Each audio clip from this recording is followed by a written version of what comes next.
안녕하십니까, 강승희입니다. 이번 시간에는 무역수지와 환율에 대해서 알아보도록 하겠습니다. 저 그림은 경기 순환에서 보셨던 그림입니다. 거래가 일어나고 있고요. 기업 간 또 중앙은행 간 거래가 일어나고 있습니다. 중국과 거래는 물건을 주고받는 사고 파는 거래고요.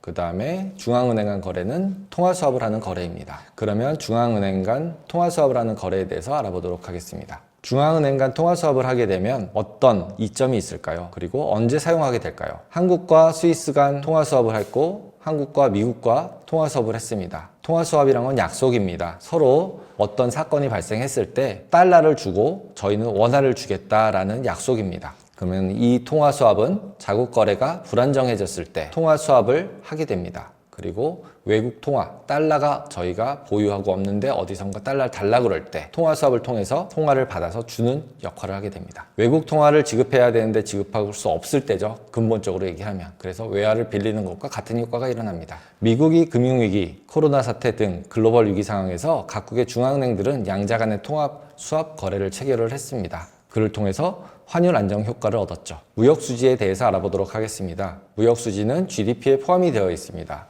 아래에 있는 차트는 트레이딩 이코노믹스라는 사이트에서 보기 좋게 그려놓은 차트입니다. 여러분들도 한 번씩 들어가서 보시면 좋을 것 같습니다. 무역수지는 총 수출 마이너스 총 수입 그리고 US 달러 기준으로 발표가 됩니다. 그럼 무역수지에 따른 영향을 한번 알아보도록 하겠습니다. 무역수지가 흑자다라고 하면 수출이 수입보다 많은 경우겠죠. 플러스여야 하니까.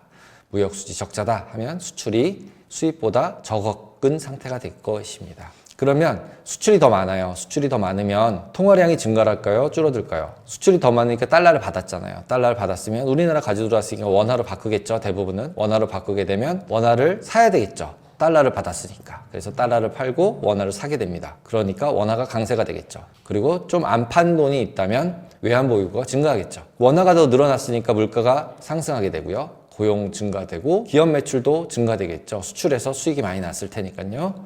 그리고 주가도 상승하게 됩니다. 그에 반대로 무역수지가 적자가 일어나게 되면 환율이 약세가 됩니다. 왜냐하면 저희는 원화를 달러로 바꿔서 밖으로 보내야 되니까. 그러다 보니까 외환보유고가 감소를 하고요. 물가가 하락을 하게 됩니다. 그리고 고용도 감소하고 기업 매출도 감소합니다. 또한 주가도 하락하게 됩니다. 물론 기준에 따라서 미국 기준으로 바꿨을 경우에는 또 다른 얘기가 되지만 우리나라 기준에서는 이런 프로세스가 계속 일어나게 됩니다. 그러면 환율에 따른 무역수지 영향은 어떨까요? 원화가 강세가 되면 수출 기업들은 어떨까요? 수출 대금을 달러로 받습니다. 달러로 받아서 원화로 환전을 하죠. 그러면 수익이 더 줄어들겠죠. 원화 강세가 되면. 원화가 강세가 된다는 얘기는 실질적으로 숫자가 더 줄어드는 게 원화 강세니까요. 그래서 수출 가격이 인상이 되고 그러면 수출 경쟁력이 하락을 하게 됩니다. 그래서 적정하게 레벨을 맞춰주면은 원화 강세와 원화 약세가 왔다 갔다 하면서 수출 경쟁력 하락 또는 강화가 이루어지게 됩니다. 그럼 수익 기업은 어떨까요? 원화 강세가 되면 수입 대금을 달러로 지급해야 되니까 원화를 달러로 바꿉니다. 그래서 그걸 이제 지급하게 되겠죠. 그러면은 원화 비용이 감소하게 되겠죠. 원화가 강세가 되면. 그리고 수입 원가가 하락하게 되고. 그러면 국내에서 수입해가지고 물건을 싸게 사왔으니까 그거를 갖다 국내에서 팔 때 가격이 더 싸져서 가격 경쟁력이 좋아지게 됩니다. 그리고 무역수지는 당연히 원화 강세가 됐을 경우에는 흑자폭이 줄어들게 됩니다. 원화 약세의 경우에 있어서는 수출 대금이 달러로 입금이 되고요. 원화 환전 시에는 수익이 확대가 됩니다. 그리고 수출 가격이 인하하게 되고요. 수출 경쟁력이 강화가 됩니다. 수입 대금을 달러로 지급하게 되죠. 수입 기업은 원화가 약세가 되면.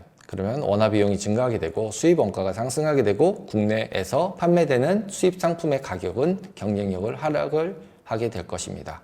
그래서 일반적인 경우에 원화 약세가 되면 무역수지 흑자폭이 확대되고 GDP 증가 요인이 됩니다. 환율과 주가지수를 보겠습니다. 앞에서 무역을 가지고 볼 때는 환율이 강세가 되면 원화가 강세가 되면 실질적으로 수출 경쟁력이 약화가 된다고 했습니다. 그리고 원화가 강세가 되면 수출 경쟁력이 약화되기 때문에 실제로 주가가 하락이 될 수도 있다고 했었습니다. 환율과 주가지수 관계에 대해서 알아보도록 하겠습니다. 주황색은 환율이고요. 파란색은 주가지수입니다. 주가지수가 하락하게 되면 원화가 위로 올라갔죠. 위로 올라가는 게 약세입니다. 그러면 주가가 하락을 하면 원화가 약세가 되었습니다. 그리고 원화가 강세가 되면 주가가 오르게 됩니다. 이런 경우들을 전체적인 경향으로 보면은 이게 원화가 위로 올라가서 약세가 되면 주가가 약세가 되는구나. 즉 원화가 강세가 되면 주가가 올라가는구나. 원화를 사서 그걸로 산 외국인이 주식을 사니까 주식이 올라가는구나. 이렇게 판단하시면 이해하기가 쉽습니다. 밑으로 내려갔을 때는 어떨까요? 주식을 팔아서 원화를 달러로 바꿔서 밖으로 나가야 되니까